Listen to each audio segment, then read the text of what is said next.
ارجعوا مثلا إلى طبقات الشافعية الكبرى للسبكي، المجلد الثاني الصفحة 259، يتحدث عن موت إمام الحرمين الجويني المعروف. هذا عملاق كان من عمالقة الشافعية، جدا يعظمونه ويجلونه.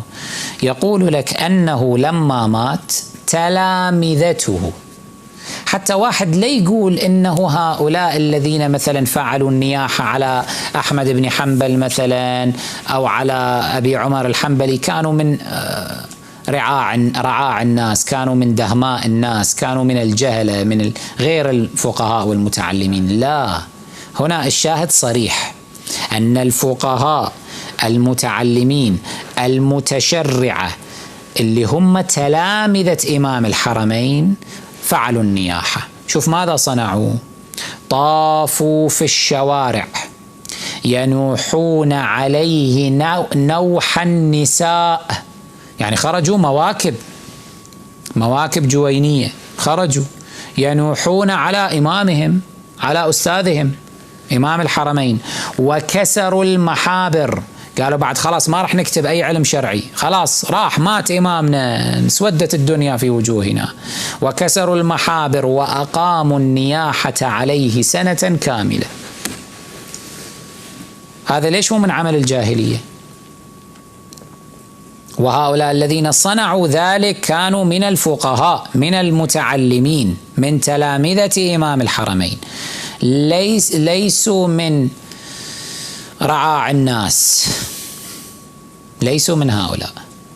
فإن قلت لهم اجتهادهم، احترم اجتهادا، لا تصف بأن ما نفعل حزنا ونوحا على سيد الشهداء عليه السلام أنه من عمل الجاهلية. شوية خلي يكون عندك إنصاف. أختم بهذا الشاهد الأخير، وهذا بعد ثالثة الأثافي. هذا ابن تيمية الذي جعلوه صنما يعبد من دون الله. هذا لما مات شنو سوى تلامذته وأهل السنة على تعبيرهم؟ هذا ينقله ابن كثير في البداية والنهاية في المجلد 14 الصفحة 138. كلام طويل، هذا خلاصته: أنه لما مات ابن تيمية حضرت جنازته 50,000 امرأة، 50,000، ونحن عليه. يعني صارت نياحة أم لا؟ صارت. شوف، لابن تيمية يمشي، لأهل البيت ما يمشي. ونحن عليه 200,000 رجل، يعني شوف صار المجموع 400,000. 200,000 رجل، 50,000 امرأة ينحن، 200,000 رجل رفعوا أصواتهم بالتكبير مزيجا بالبكاء والعويل. سووا لك تيمية. ولما غسل جمع ماء غسله فشربوه تبركا به. بعد مو مثل هؤلاء، على الأقل مال أبو عمر الحنبلي ايش سووا؟ مسحوا بالعمائم بالخمر، خمر النساء، وتبركوا به. هؤلاء لا، شربوا بعد، شربوا هذا. شوف النجاسة والقذارة، شربوه ماذا؟ تبركا به. ما لعبت نفسكم؟ زين. واقتسم جماعة بقية السدر الذي غسل به تبركا. هو يغسل بالسدر ويغسل بالكافور، هذا من البقية مالته اقتسموه فيما بينهم، هم يتبركون يعني به. ودفع بالطاقية التي على رأسه، كان عنده طاقية كلاو خليه على رأسه مثل ما اليهود شكل على رأسه، 500 درهم. دفعوا 500 درهم في هذا حتى واحد ياخذه يتبرك به. والخيط الذي في رقبته فيه الزئبق لدفع القمل، لأنه هو كان كله قمل براسه وكذا، عرفت شلون؟ فكان يخلوا له ماذا؟ زئبق، على أساس يدفع القمل، لأنه ما كان ذاك الوقت أكو شامبو وهالأشياء.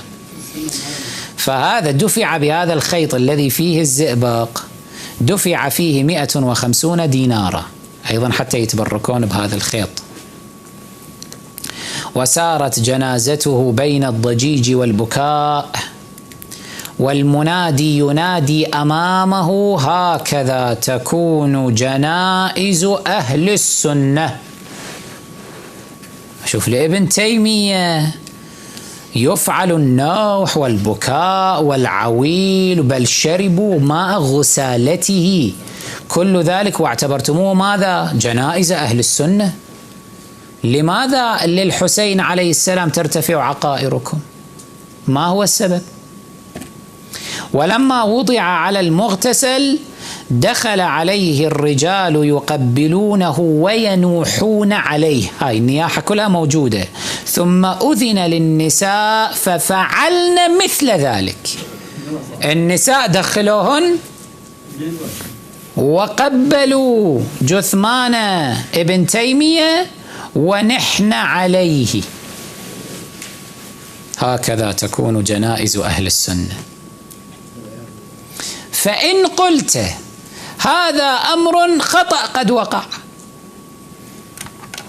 هذا اجتهادهم وقد أخطأوا في اجتهادهم، طيب احترم أيضا غيرك في اجتهاده، لا تبدعه، لا تكفره، لا تجهله، أي ترميه بعمل الجاهلية، تقول أنت تعمل عمل الجاهلية وتخلق من الحبة قبة كما يقولون. لا، ارجع إلى تراثك، اعرف ماذا كان يفعل أسلافك. أنت الجاهل الذي لم تتفقه، أنت الذي لم تتعلم، ما استطعت التمييز بين النياحة الحرام والنياحة الحلال. النياحة الحلال إذا كانت لأجل الدين، لأجل الشرع، لإمام الدين، هذه يستحثها الشارع. النياحة الحرام هو في الواقع ما أنتم فعلتموه، لأن هؤلاء ما كانوا أئمة حق وأئمة دين، هؤلاء في واقع الحال كانوا أئمة باطل، أئمة ضلال في واقع الحال.